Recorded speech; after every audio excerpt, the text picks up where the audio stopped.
Now, anti-nuclear plant protesters in Kudankulam will be laying siege to the power plant facility today for the second time. People's Movement Against Nuclear Energy will lay siege, keeping in mind the significance of Human Rights Day. Disappointed by the Supreme Court order that refused to stay on the commissioning of the process, a massive Jal Satyagraha showdown has been planned.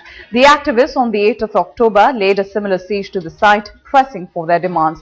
The government, however, maintains that it will ensure all safety aspects of the Kudankulam nuclear power project before it is commissioned.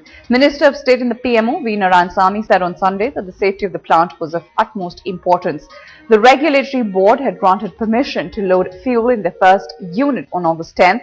This after the Nuclear Power Corporation of India complied with its required conditions. But the commissioning of the first unit of the Indo-Russian project has been continuously delayed due to protests. Well, let's get in more from our correspondent Priyamvata, who's joining us with more details coming in on this story from Chennai. Priyamvata, we're talking about another siege, another protest that's being planned today. Just break down the details of what we're expecting to pan out through the day with these protests.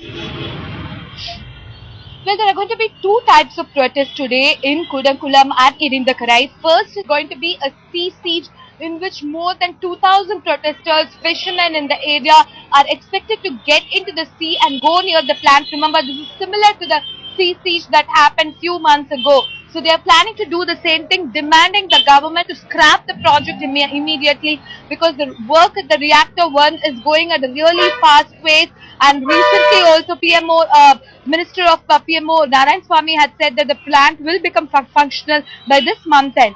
And the second protest is going to be blocking the arterial roads to Kudankulam. This is by some of the smaller political parties and the Fishermen Association demanding the release of the protesters who were recently arrested. The protesters who were part of the September 9th and 10th protest that happened at Kudankulam, they were arrested recently. So demanding their immediate release. Another protest is also going to be happening in Kudankulam. So it's a two-way prong attack by the protesters. This is their strategy. But remember, the case is there in the Supreme Court. So they know even that. But they want to continue with the protest also to lay stress for the scrapping of the project.